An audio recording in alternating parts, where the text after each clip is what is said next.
ઉપર ટીઆઈ એટલે જેને આપણે મોંઘવારી તરીકે ઓળખીએ છીએ એ એને મળવા પાત્ર છે. આ પેન્શન સ્કીમ છે મિત્રો, એ અંગ્રેજોએ દાખલ કરેલી હતી. 1871 નો પેન્શન એક્ટ છે.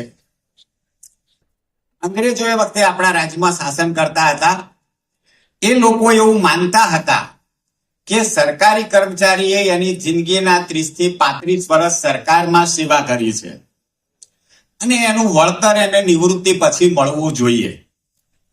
એટલે પેન્શન એ કરેલી સેવાનું વળતર છે. સરકાર કોઈ એવું દયાદાન નથી કરતી કે આ માણસ વૃદ્ધ થઈ ગયા એટલે એને ભરણ પોષણ માટે રકમ આપીએ. તો આ ભરણ પોષણની રકમ નથી, પેન્શન એક કર્મચારીનો હક છે એવું 1871 ના પેન્શન એક્ટમાં લખાયેલું છે. અને એના આધારે રાજ્ય સરકારોએ પોતાની આર્થિક સ્થિતિ પ્રમાણે નિયમો બનાવે અને તબક્કાવાર સુધારતા ગયા. પેન્શન બંધ તો નથી જ કર્યું. એનપીએસ આપ્યું, હવે યુપીએસ કેન્દ્ર સરકારે આપ્યું, સ્ટેટ પણ કદાચ આપી શકે. પણ પેન્શનના બેનિફિટ શું છે, એનપીએસ માં શું છે અને યુપીએસ સરકાર ગુજરાત સરકાર આપે તો એમાં શું છે. હું મારી જાતે જો એની કમ્પેરિઝન કરું તો ઓપીએસ ને આપણે ગોલ્ડ તરીકે ઓળખીએ છીએ અને યુપીએસ ને સિલ્વર તરીકે ઓળખીએ છીએ અને એનપીએસ ને આયરન તરીકે ઓળખીએ છીએ. હવે સરકારે એક વિકલ્પ મૂકી દીધો કે ભાઈ યુપીએસ આપીશું. ઓપીએસ માટે તો કેન્દ્રએ હજુ સુધી એક શબ્દ પણ બોલી નથી. હવે આપણે ગોલ્ડ ભૂલી જવાનું છે એવું સરકારે કહ્યું છે. આપણે ભૂલતા નથી, આપણે તો પકડી જ રાખવું છે કે ગોલ્ડ જ જોઈએ છે.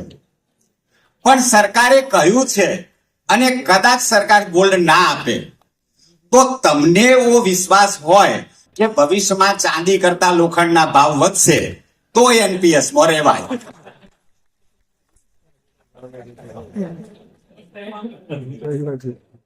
હવે લાભોની વાત કરીએ. મારે તો રૂલ પોઝિશન કહેવાની છે. તો ઓપીએસ માં પેન્શન પાત્ર પગારના 50% નિશ્ચિત પેન્શન મળે છે, સબ્જેક્ટ ટુ કર્મચારીની ઓછામાં ઓછી 10 વર્ષની નોકરી હોવી જોઈએ. એનપીએસ માં નિશ્ચિત પેન્શનની જોગવાઈ નથી. આપણા રોકાણનું વળતર છે. જે તમે નોકરી ન કરતા હોય, ધંધો વ્યવસાય કરતા હોય અને એનપીએસ સ્કીમમાં જોડાઈ શકો છો અને તમારા પૈસાનું રોકાણ મેળવી શકો, વળતર મેળવી શકો છો. એટલે એનપીએસ માં નિશ્ચિત વળતર નથી, એ શેર બજાર પર આધારિત છે. મ્યુચ્યુઅલ ફંડમાં ઇન્વેસ્ટમેન્ટ કરવામાં આવશે અને એનું જે વળતર મળે. એટલે બે બાબત છે કે કાં તો આપણે ઓપીએસ ને જ વળગી રહેવું, કદાચ સરકાર ન આપે તો યુપીએસ લેવું. અને એનપીએસ માં જ ચાલુ રહીએ તો બધાએ કંપનીઓ વધારે નફો કરે એવી પ્રાર્થના કરવી પડે. તો એનપીએસ માં ફાયદો થાય. બરાબર છે. હવે ઓપીએસ ના કેટલાક લાભ એનપીએસ માં આપી દીધા છે, એને આપણે આવકારીએ છીએ. કયા કયા લાભ એનપીએસ ના એમ્પ્લોયીને ઓપીએસ ના મળે છે એ ખૂબ જ અગત્યનું છે. જ્યાં સુધી સરકાર આપણને ઓપીએસ ન આપે ત્યાં સુધી એનપીએસ માં છીએ તો આપણે શું કાળજી રાખવાની છે. તો બીજો લાભ છે ઓપીએસ માં પેન્શન પછી ગ્રેજ્યુઇટીનો. એ જ લાભ એનપીએસ ના એમ્પ્લોયીને ઓપીએસ ની જેમ જ આપી દેવામાં આવે છે.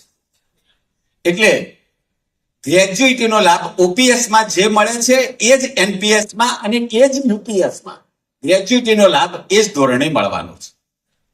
હવે એમાં એનપીએસ માં 15/3/24 ના રોજ સરકારે એના રૂલ બહાર પાડ્યા.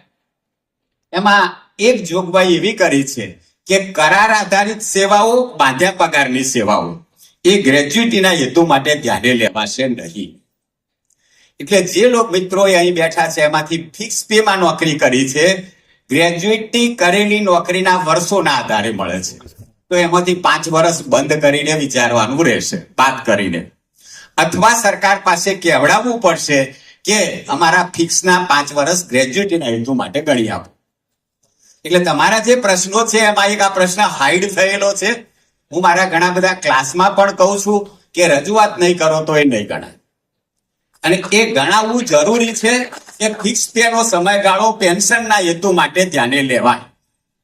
નહીં તો ઘણાને ગ્રેજ્યુટી અઢી પગાર ઓછી મળશે, 5 વર્ષ બાદ થઈ જશે.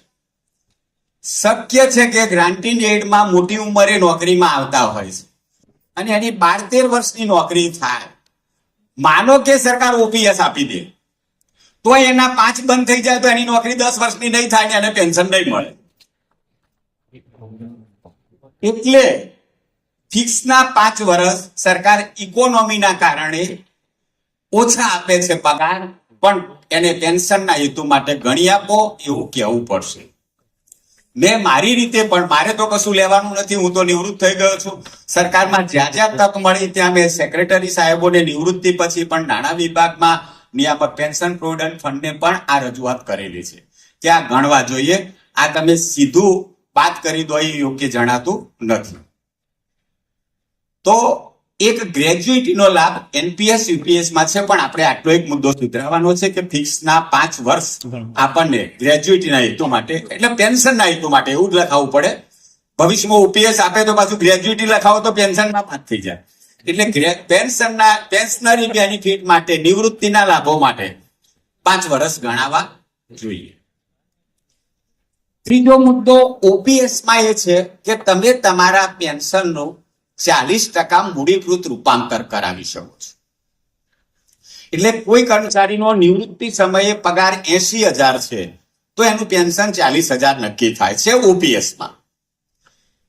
એની 40% રકમ એટલે 16,000 રૂપિયા, 40,000 ને 40% એ મૂડીમાં રૂપાંતર કરાવી શકે છે. આ ફરજિયાત નથી, વૈકલ્પિક છે, પણ ફાયદાકારક જ છે. હવે મૂડીમાં તમે રૂપાંતર કરાવો છો તો તમને 16,000 ના બદલામાં 16 લાખ રૂપિયા નિવૃત્તિ વખતે આપી દેવામાં આવે. 1,000 1 લાખ રૂપિયા એની ફોર્મ્યુલા છે, પણ 1,000 લાખ તો મળે છે. આ લાભ એનપીએસ અને યુપીએસ માં નથી. એટલે ઓપીએસ કમ્પેર ટુ એનપીએસ અને યુપીએસ મૂડીકૃત રૂપાંતરમાં વધારાનો ફાયદો છે. ત્રીજી મહત્વની વસ્તુ છે કુટુંબ પેન્શન, જેનો લાભ એનપીએસ માં પણ આપ્યો, યુપીએસ માં પણ આપ્યો, ઓપીએસ માં તો હતો જ. ઓપીએસ માં જે કુટુંબ પેન્શનનો લાભ છે એમાં તમારે કોઈ વિકલ્પ આપવાનો નથી. ઓપીએસ ના એમ્પ્લોયીને કર્મચારીનું ચાલુ નોકરી અવસાન થાય અથવા નિવૃત્તિ પછી અવસાન થાય, એના કુટુંબને કુટુંબ પેન્શન મળશે. આજે કોઈ પેન્શનર 80 વર્ષે પણ અવસાન પામે છે ને એના કાઉન્ટર પાર્ટ હયાત છે તો એને પેન્શન મળશે ઓપીએસ માં. એનપીએસ માં સરકારે એવું કહ્યું કે એનપીએસ નો એમ્પ્લોયી ચાલુ નોકરી અવસાન પામે તો કુટુંબ પેન્શન મળશે, પણ એનપીએસ નો એમ્પ્લોયી નિવૃત્તિ પછી અવસાન પામે તો એને કુટુંબ પેન્શન નહીં. એટલે લાભ આપ્યો છે કુટુંબ પેન્શનનો એઝ ઇફ ઓપીએસ ની જેમ, પણ એક વસ્તુ બાકી રાખી કે નિવૃત્તિ પછીના કેસમાં નહીં, ચાલુ નોકરી અવસાનના કિસ્સામાં પણ જે ગણતરીને લાભની રકમ છે એ બધું ઓપીએસ ની જેમ જ મળશે, પણ માત્ર ચાલુ નોકરી અવસાનના કિસ્સામાં. સીધો અર્થ એવો થાય કે નિવૃત્તિ પછી અવસાન પામે એ કુટુંબની ચિંતા કરીને અવસાન પામે.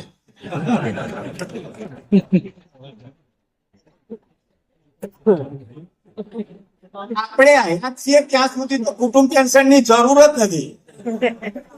આપણે હયાત છીએ ત્યાં સુધી ભલે આપણે ઓપીએસ માંગીએ, આપણે કામ કર્યું છે, સેવાનું વળતર છે. મને નિવૃત્ત થયા 8 વર્ષ થયા, મેં મારો પેન્શનનો પૈસો બેંક એકાઉન્ટમાંથી હજુ ઉપાડ્યો જ નથી. મને જરૂર જ નથી પડી. તમે હયાત છો ત્યાં સુધી તો તમે પેન્શન કરતા વધુ કમાઈ શકવાના છો, પણ કુટુંબનું શું? અને એ અવસાન પછી કુટુંબનું કોણ કરશે? હું કમાઈ શકીશ પણ મારું ફેમિલી શું કરશે? તો ઓપીએસ માં સરકારે વસ્તુ આપી છે જે એનપીએસ માં નથી, અને યુપીએસ માં પણ ના, સોરી, યુપીએસ માં સરકારે દાખલ કરી દીધું.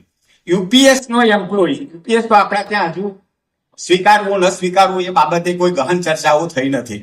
કેન્દ્રએ સ્વીકારી લીધું છે 1/4/25 થી, પણ યુપીએસ માં સરકારે પેન્શનર નિવૃત્તિ પછી અવસાન પામે તો પણ એના કુટુંબને કુટુંબ પેન્શન મળશે.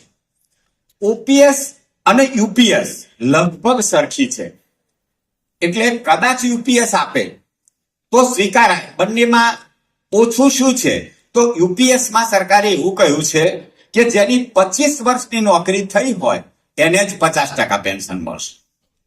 જ્યારે ઓપીએસમાં એવું નથી, 10 વર્ષની નોકરી હોય તોય 50% મળશે. તો યુપીએસમાં આટલો ગેરલાભ છે કે આપણને પ્રપોર્શનેટ પેન્શન મળશે જો 25 વર્ષથી ઓછી નોકરી હશે. પેલો મુદ્દો તો યાદ જ રાખજો, ફિક્સ ફીના 5 વર્ષ વાળો. નહીં તો યુપીએસ આવશે ને તો 5 તો નીકળી જ જશે, એટલે પેન્શન ઓછું મળશે. એ તો 5 ગણાવડાવવા જ પડે, તો જ ફાયદો થાય યુપીએસમાં પણ.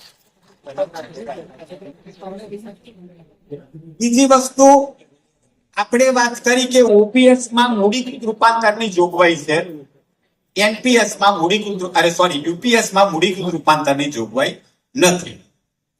જેની 25 વર્ષની નોકરી થવાની છે એને ગ્રેજ્યુટી પણ મળવાની છે અને નિવૃત્ત અવસાન પછી કુટુંબ પેન્શન પણ મળવાનું છે. તો એ જ ઓપીએસ ને યુપીએસ સરખું છે, બરાબર.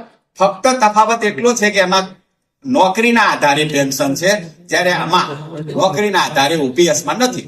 ઓપીએસમાં પણ હતું 1/1/6 પહેલા એવી જોગવાઈ હતી કે જેની 33 વર્ષની નોકરી હોય એને જ 50% મળે, 33 થી ઓછી હોય તો પ્રમાણસર ઓછું મળે. એના બદલે સરકાર પ્રોએક્ટિવ થઈને 25 વર્ષે 50% આપવાનું કહ્યું છે. એટલે જૂની સ્કીમ કરતા તો સારું છે, જૂની ઓપીએસ કરતા. છઠ્ઠા પગાર પછી સરકારી નોકરીની મર્યાદા દૂર કરી, એટલે એના કરતા એ સારું છે. તો કુટુંબ પેન્શન એ આપણને એનપીએસ અથવા યુપીએસમાં તો આપી દીધું છે, એ આપણને નિવૃત્તિ પછીના કિસ્સામાં પણ કુટુંબ પેન્શનની જોગવાઈ ચાલુ રહે એ જરૂરી છે. તો પેન્શનની વાત કરીએ છીએ આપણે ઓપીએસની, તો પેન્શનના 50% આપણને પગારના 50% પેન્શન મળે, ગ્રેજ્યુટી મળે. ગ્રેજ્યુટીની મર્યાદા રિસેન્ટલી હમણાં સરકારે વધારીને 25 લાખ રૂપિયા કરી છે.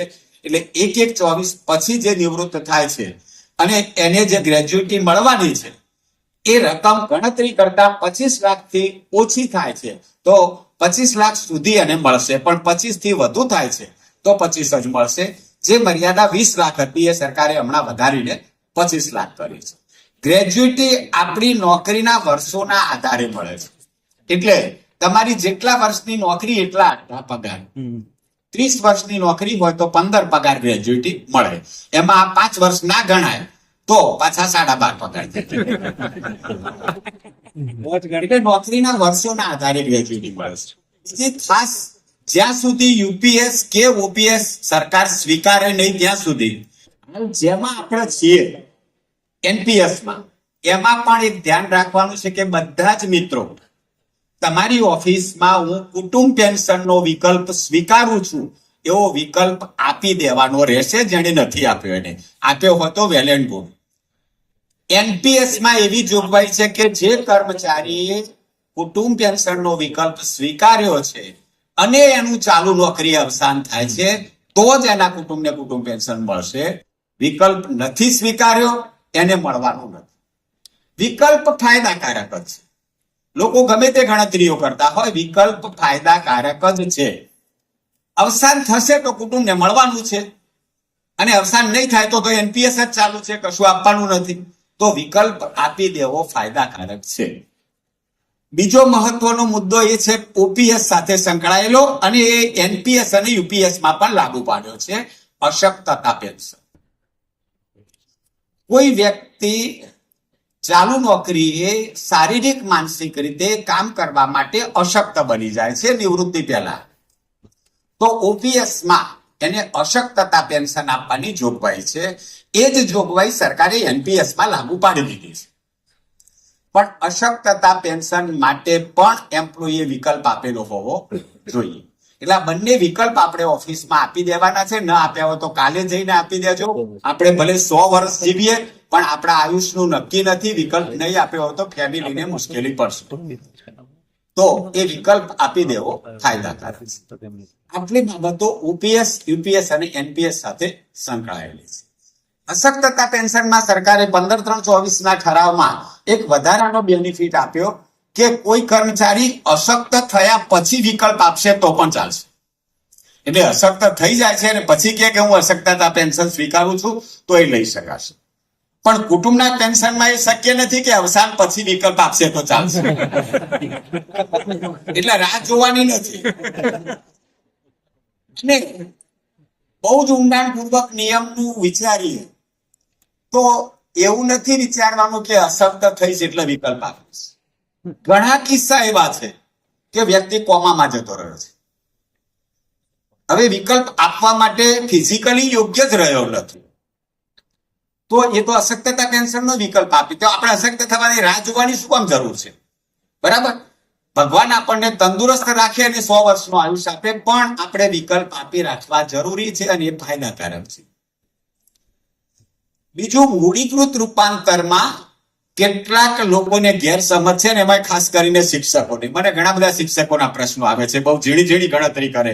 બાય બર્થ હું એ શિક્ષક જ છું, પણ મારી વિચારસરણી જુદા પ્રકારની છે કે સાહેબ મૂડીકૃત રૂપાંતરમાં તો સરકાર અમને છેતરે છે. હું એને એક જ જવાબ આપું છું કે ફરજિયાત નથી, તમે ના લેતા. એટલે કે ના લેવું તો છે પણ સરકાર છેતરે છે, તો સરકાર છેતરતી નથી, તમારે લેવું તો છે. હવે મૂડીકૃત રૂપાંતર જે છે, મેં તમને કહ્યું કે તમારો 40,000 પગાર છે એટલે તમને 16 લાખ રૂપિયા મૂડીકૃત રૂપાંતર મળે, અને અત્યારે એ 13 વર્ષ સુધી તમને 16,000 રૂપિયા પેન્શન ઓછું મળે. હવે શું ગણે છે કે 13 વર્ષ ગુણ્યા 16,000 એટલે 13 વર્ષના મહિના ગુણ્યા 16,000, એ રકમ થાય છે 25 લાખ, અને સરકાર અમને આપે છે 16 લાખ. એટલે સરકાર છેતરે છે. આ ગેરસમજ છે. ફરજિયાત તો છે જ નહીં, પણ 16 લાખ આજે આપે છે 13 વર્ષ પહેલા. અત્યારે વ્યાજના દરો ઓછા છે ને, તમે 16 લાખ ફિક્સમાં મૂકી દો તો 10 વર્ષે બમણા થાય, કોઈ 32 લાખ થશે.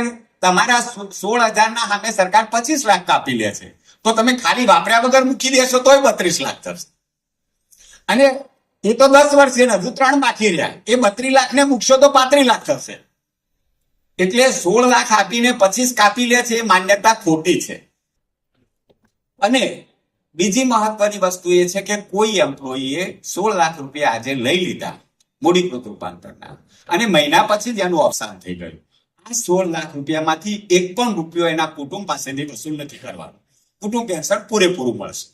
એટલે સરકારના 16 લાખ ગયા, તો મૂડીકૃત રૂપાંતર પણ ફાયદાકારક જ છે.